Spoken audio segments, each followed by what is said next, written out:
네, 오늘은 신명기 28장 15절로 24절 말씀을 통해서 불순종이 가져오는 저주라고 하는 제목으로 함께 말씀 보도록 하겠습니다. 여러분, 오늘부터 우리는 하나님께서 축복의 말씀을 마치시고 이제부터는 이 불순종으로 인한 저주의 말씀을 오늘 우리에게 주시는데요. 그때 이 말씀들을 보면 우리의 삶에 아주 가까이에 있는 어려움과 이 고통의 문제가 바로 하나님의 저주로 표현되어지고 있다고 하는 것을 보게 되어집니다. 그래서 오늘부터의 말씀을 보면서 이 말씀들을 자신에게 온전히 적용할 수 있기를 바라요. 이런 하나님의 말씀이 우리에게 주어진 것은 남을 비판하고 또 판단하라고 주신 것이 아니라 내 안에 있는 이 죄의 문제를 분별하고 그래서 회개케 하시는데 목적이 있다는 것도 다시 한번 상기하면서 우리가 말씀을 보면 좋겠습니다. 여러분, 말씀 앞에 자신을 보지 못하고 남을 본다라고 하는 것은 여러분 무척이나 위험스럽고 죄스러운 모습이 아닐 수가 없습니다. 여러분 자신을 보되 온전히 하나님을 신뢰하면서 말씀을 적용시켜 나아가기를 간절히 주님의 이름으로 축원합니다. 여러분 보세요. 하나님께서는 순종함으로 받을 이 축복의 말씀을 주셨는데요. 그게 14절 그러니까 14절에 불과하다는 것입니다. 하지만 저주의 말씀을 보게 되어지면 이 15절부터 68절까지 사실 엄청난 분량입니다. 거의 4배에 가까운 말씀들을 주고 계시는 것을 보게 되어집니다. 그리고 그 내용을, 이 저주의 내용을 보게 되어지면요. 훨씬 실제적이고요. 또 강도가 높아 보이는 것도 사실이고요. 근데 우리는 이것을 가지고 하나님께서 이 축복보다 저주 내리시기를 더 원하시는 분이라고 하는 오해를 해서는 안 된다는 것입니다. 그리고 인간이 축복을 받거나 저주를 받는 것은 운명론적으로 결정된 문제로 보아서도 안 되는 것입니다. 물론 하나님께서는 인간의 장래일을 다 아시고 또 장래의 상태도 예정하신 것은 사실이에요. 하지만 그렇다고 해서 축복과 이 저주를 사이에 둔 인간의 선택에 따른 책임이 없어지는 것은 아니라는 것입니다. 여러분 28장 전체의 대전제가 이거 아닙니까? 너희가 만일 하나님의 말씀에 순종하면 어떻게 된다고요? 축복을 받을 것이고요. 너희가 만일 하나님 말씀에 불순종하면 어떻게 된다고요? 저주를 받을 것이라는 겁니다. 그 내용상 하나님의 그 예정을 다루는 문제가 아니라 하나님의 말씀에 대한 인간의 반응에 그 강조점이 있다라고 하는 것 기억해야 됩니다. 그렇다면 하나님께서 왜 저주의 내용을 축복의 내용보다 훨씬 더 많이 선언하셨을까요? 여러분 그것은 인간이 그 본성상 이 불순종으로 흐를 가능성이 아주 많다는 거예요. 농후하기 때문이라는 것입니다. 그래서 인간의 그 타락한 본성으로 그 순종으로 축복에 이르는 삶을 선택하기보다는 불순종으로 저주에 이르는 그런 삶을 택할 가능성이 더 많다는 거예요. 그리고 그러한 인간의 죄악된 본성을 억제하기에는 축복에 대한 약속보다는 저주에 대한 경고가 훨씬 더 효과적이었다라고 하는 사실입니다. 본성이 선하다면 순종에 따르는 복을 말하는 것으로도 충분할 것입니다. 하지만 본성이 악하기에 이 불순종에 따르는 저주를 경고하는 것이 그것을 억제하는 효과 방법으로는 더 좋다는 거죠.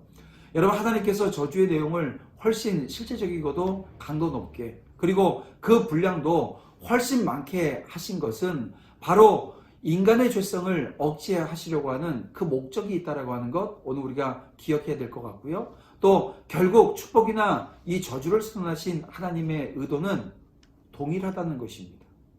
불순종하여 저주에 이르지 말고요. 순종해서 축복에 이르라고 하는 그 기본적인 이 본질적인 아버지의 뜻을 오늘 우리가 헤아리는 은혜도 있어야 됩니다. 하나님은 결코 악인의 멸망을 기뻐하지 않으십니다. 하나님은 결코 인간이 저주받는 것을 원치 않으십니다. 다만 축복을 주기 원하시는 그 하나님의 뜻에도 불구하고 인간이 불순종해서 저주로 치닫을 만큼 그 본성이 악하다라고 하는 것에 문제가 있는 것입니다. 자, 그러면 여러분 불순종하는 자들에게 어떤 저주가 임하게 되어지는가 우리가 본문을 통해서 함께 살펴보고요.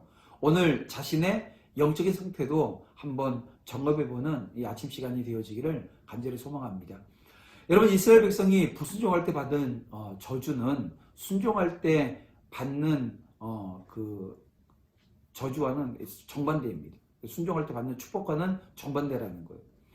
성읍과 들에서 저주를 받고 또 소산물과 축산물이 저주를 받으며 또 들어와도 나가도 저주를 받게 되어집니다.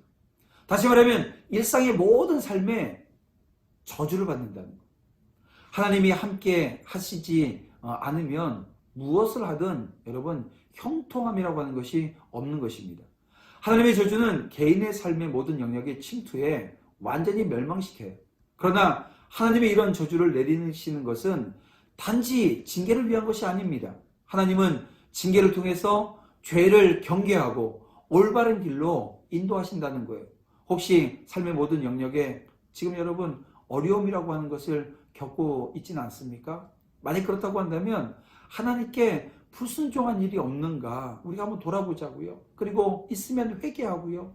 또 기억되어지지 않고 떠오르지 않으면 하나님 앞에 정말 자신의 그 심령을 내어놓고 기도하는 여러분 돼야 될 줄 믿습니다. 그런가 하면 불순종이 가져오는 두 번째 저주가 오늘 본문에 보니까 질병이라고 하는 것입니다.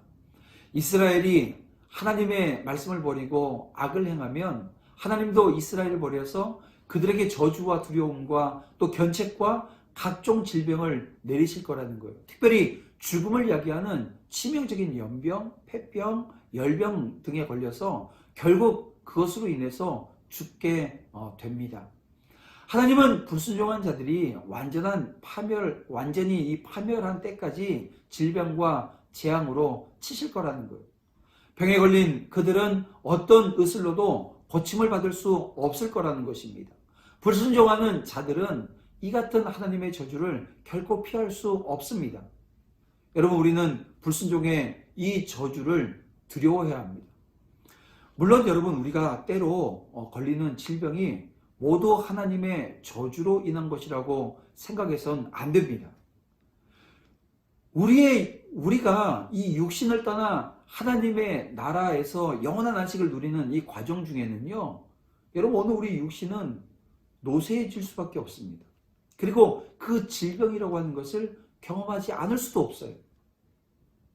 여러분, 인간의 질병이라고 하는 것은 아담의 원죄의 결과로 들어온 것이라고 하는 것 여러분 다 아시지 않습니까? 그리고 우리가 그런 하나님은 질병을 심판의 도구로 사용하신다라고 하는 것도 우리가 명심해야 됩니다. 그래서 여기에 있어서 우리가 아주 균형 감각이 있는 신앙으로 우리가 다가가야 되는데요. 이 질병에 대한 그 시각을 오늘 우리가 분명히 해야 되는 것입니다.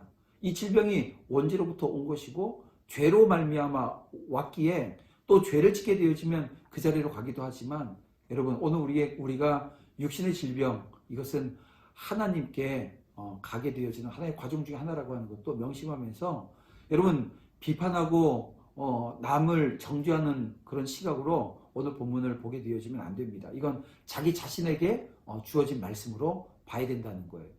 그런가 하면 불순종이 가져오는 또 다른 저주는 자연을 통해서 온다는 것입니다. 그러니까 가뭄이나 홍수나 폭설과 혹한 등 이 자연재해를 의미하는 건데요. 여러분, 극심한 가뭄으로 땅은 철같이 굳어버리고 먼지와 모래가 하늘을 뒤덮고 대기는 용광로 입구와 같은 열기로 가득하게 되어진다는 것입니다. 여러분 보세요. 우리가 지금 살고 있는 지금 이 시대에 전 세계가 자연재해로 인해서 고통을 받습니다. 우리가 요 며칠 전에 그 TV를 봤더니 공익 광고 같은데 거기 보니까 아이들이 하늘을 그리는데 이렇게 흑 색깔로 하늘을 그려요. 그러니까 이게 미세먼지 아니면 중국에서 불어오는 그런 바람으로 인해서 우리 많이 대기가 안 좋지 않습니까? 근데 지금 코로나19로 인해서 전 세계가 이렇게 공기가 맑았던 적이 없다는 거예요. 이게 뭐냐면 이 자연재해가 오게 되어지는 이 모든 과정들을 보게 되어지면 결국 오늘 인간의 죄로 말미암아 오게 되어진다라고 하는 것도 사실 보게 되어집니다. 그러니까 결국 뭡니까? 인간의 욕심, 그리고 이 욕심이 죄가 되어서 고통으로 다가온다는 거예요. 하나님은 자연을 다스리십니다.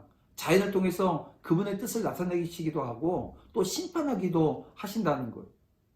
사람의 힘으로 해결할 수 없는 자연재해 앞에서 우리는 무엇을 해야 할까요?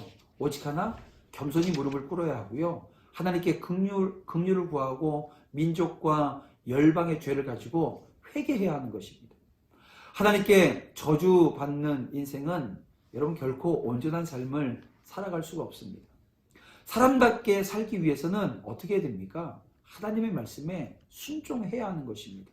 하나님의 저주가 여러분과 상관없다고 혹여 생각하고 계시진 않나요? 여러분 그렇지 않아요. 하나님의 말씀에 불순종하고 있는 것은 무엇이 내게 그 불순종이건 간에 그 말씀으로 말씀이 오늘 우리 가운데 임했으면 그 말씀으로 우리를 자기 자신을 살펴야 됩니다. 그리고 불순종한 것이 있는가 없는가 여러분 깨닫고 돌이켜야 된다는 거예요. 결국 뭡니까? 오직 겸손하게 하나님의 뜻에 순복할 줄 아는 순종의 사람들이 다 되어야 된다는 것입니다. 오늘 이렇게 무거운 말씀이지만 하나님께서 저주의 말씀을 우리에게 주셨습니다. 불순종하면 저주라는 거예요. 이 말씀을 마음판에 새기고 오늘 우리의 죄악된 본성을 다시 한번 기억하면서 하나님 앞에 철저하게 회개함으로 바로 세워지는 은혜의 역사의 있기를 주님의 이름으로 축복합니다. 우리 함께 기도드리겠습니다. 사랑과 은혜가 풍성하신 아버지 하나님, 이 아침에 무거운 말씀 주셨습니다. 하지만 하나님의 말씀이기에 저희들이 하나님의 뜻을 쫓고 하나님께서 원하시는 삶의 자리에 서지 못할 때 오게 되어질 여러 가지 무서운 그런 재앙들에 대한 것들을 저희들이 보면서 다시 한번 자신을 돌아보게 하시고 자신을 바라보게 하시고 말씀이 기준이 되어지는 삶을 살아내는 믿음의 종들 다 되어줄 수 있도록 인도해 주시옵소서. 함께 하실 줄 믿사오며 예수님의 이름으로 기도드립니다. 아멘.